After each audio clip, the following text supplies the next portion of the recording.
Hello guys, welcome back to our channel. Determinants तो हमने पढ़ लिया, जैसे कि डिटर्मिनेंट्स क्या होता है, डिटर्मिनेंट की वैल्यू कैसे निकालनी है, ऑर्डर 3 की, ऑर्डर 2 की, डिटर्मिनेंट्स के माइनर सन को फैक्टर्स कैसे निकालने हैं, ये सारी चीजें हमने पढ़ ली। अब हमें डिटर्मिनेंट्स को अप्लाई करना है, जो एप्लीकेशन हम ऑलरेडी 10th स्टैंडर्ड में पढ़ चुके हैं, जिसे हम क्रैमर्स रूल कहते हैं। अब ये क्रैमर्स रूल है क्या और इसे यूज क्यों किया जाता है? तो दोस्तों, हमने साइमल्टेनियस इक्वेशन नाम की एक चीज पढ़ी थी। साइमल्टेनियस इक्वेशन मतलब ऐसे इक्वेशन जिन्हें हम साथ में सॉल्व करते हैं, जिन्हें हमें साथ में सॉल्व करना पड़ता है ताकि हम वेरिएबल्स की वैल्यूज फाइंड कर सके।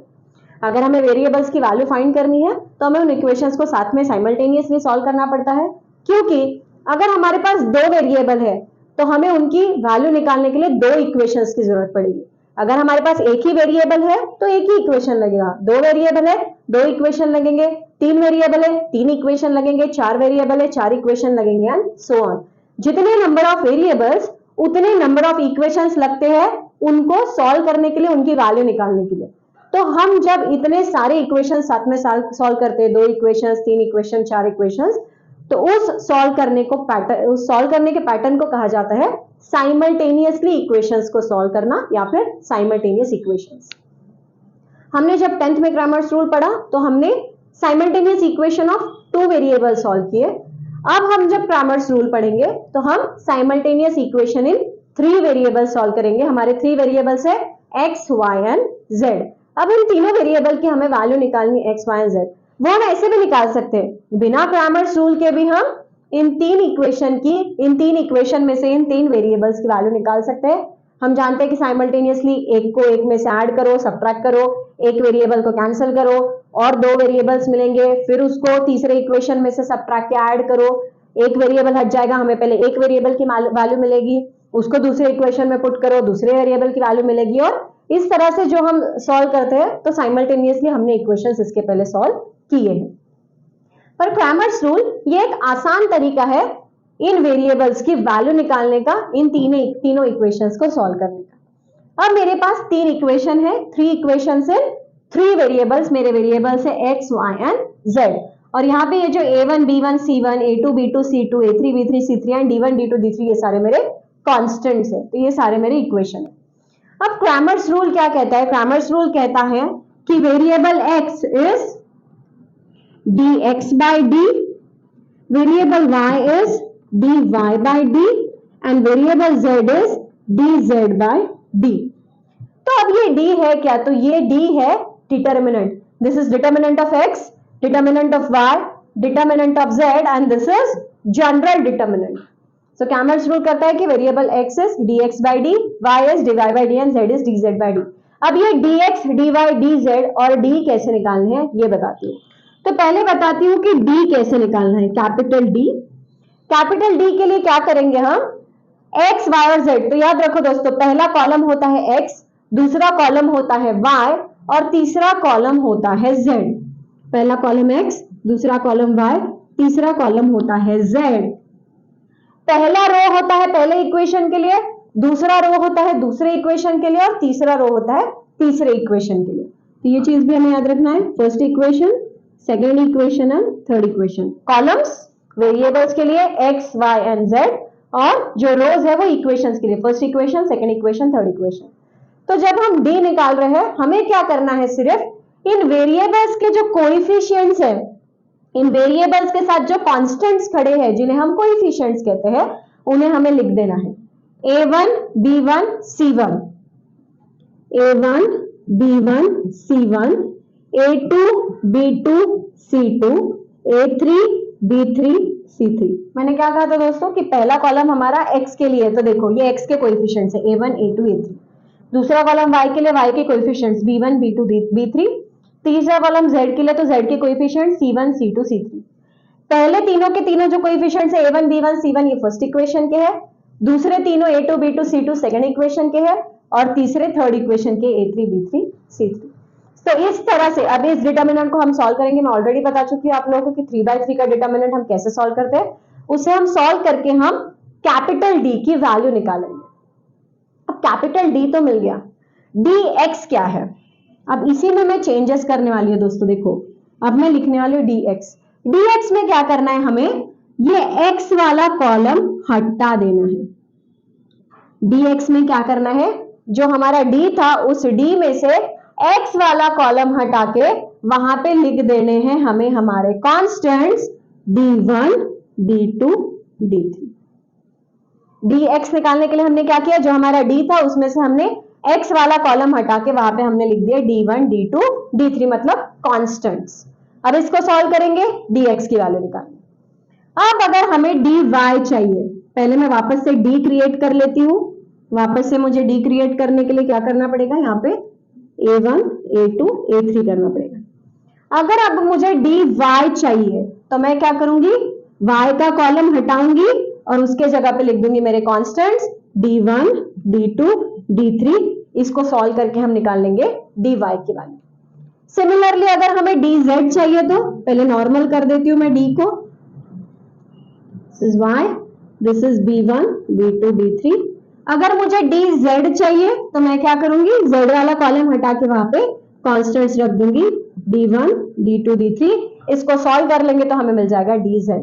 और फिर हमें चारों वैल्यूज मिल जाने के बाद dx dy dz और d, हम क्रैमर्स रूल अप्लाई करेंगे, dx अपॉन d तो हमें x मिल जाएगा, dy अपॉन d तो हमें y मिल जाएगा और dz अपॉन d तो हमें z मिल जाएगा।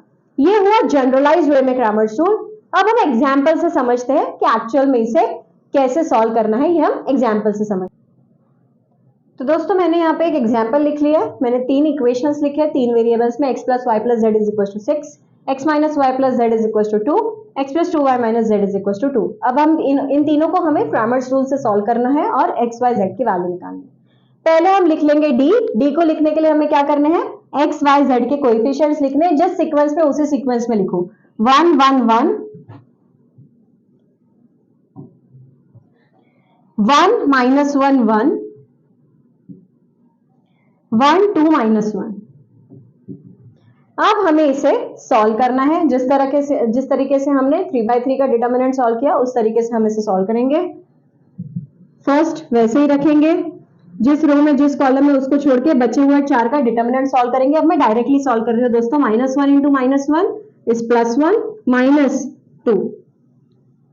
कंपल्सरी माइनस साइन लगाएंगे, सेकेंड डिजिट लिखेंगे और जिस रो में जिस कॉलम में बैठा है उसको छोड़ के बचे हुए 4 का हमें डिटरमिनेंट बनाना है। 1 इंटू -1 इज -1 और -1। फिर प्लस साइन लगाएंगे, थर्ड एलिमेंट लिखेंगे, जिस रो में जिस कॉलम में छोड़ के बचे हुए 4 का डिटरमिनेंट 2 माइनस ऑफ -1 इज +1।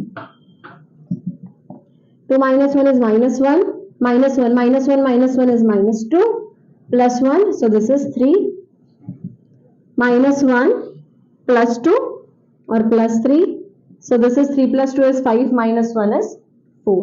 तो कैपिटल D की वैल्यू आ गई हमारी 4। हम साइड में लिख के रख देते हैं, कैपिटल D इज 4। अब हमें निकालना है dx dy dz, तो एक एक करके निकालते हैं। dx निकालते हैं पहले।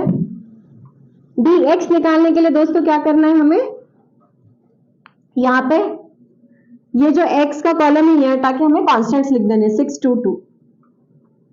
अब हम इसे सॉल्व करते हैं दोस्तों। पहला एलिमेंट लिखेंगे, रो कॉलम छोड़ के, -1 इंटू -1 इज +1 -2, माइनस साइन लगाएंगे। दूसरा एलिमेंट लिखेंगे, रो कॉलम छोड़ के, -2 -2। तीसरा एलिमेंट लिखेंगे, रो कॉलम छोड़ के, 2 2 ज़ा 4, minus of -2 is +2, -1 -2 is -4 +1 into 6, -6 minus this is +4 and this is +6, so -6 + 6 cancel, ये आ गया 4।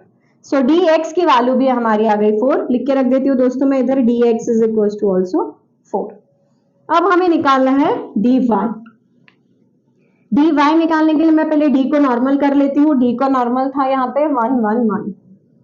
अब dy निकालने के लिए हमें क्या करना है, y के कॉलम को हटा के हमें कॉन्स्टेंट्स लिख देने हैं 6 2 2। अब हम इसे सॉल्व करेंगे, -2 मैंने क्या किया, फर्स्ट एलिमेंट लिखा, फर्स्ट रो फर्स्ट कॉलम छोड़ दिया, सो -2 उसके बाद मैं लिखती हूँ -6, second first row second column छोड़ देती हूँ, -1 उसके बाद मैं लिख देती हूँ +1 और ये छोड़ के 2 minus 2. So 1 into minus 4 minus 6 into minus 2 and 2 minus 2 is 0, 0 into 1 is 0, तो छोड़ दिया. This is minus 4, 6 2 is 12, minus minus plus, so plus 12 and 12 minus 4 is 8. So dy की वैल्यू आ गई मेरी 8. लिख देती हूँ मैं इधर, dy is equals to 8. अब हमें निकालना है dz. dz निकालने के लिए पहले d को नॉर्मल कर लेते हैं. d को नॉर्मल करने के लिए यहाँ पे था 1 minus 1 और 2. अब dz निकालने के लिए हमें z वाला कॉलम हटा के यहाँ पे कॉन्स्टेंट्स रख देने हैं. 6 2 2. अब इसे सॉल्व करते हैं दोस्तों.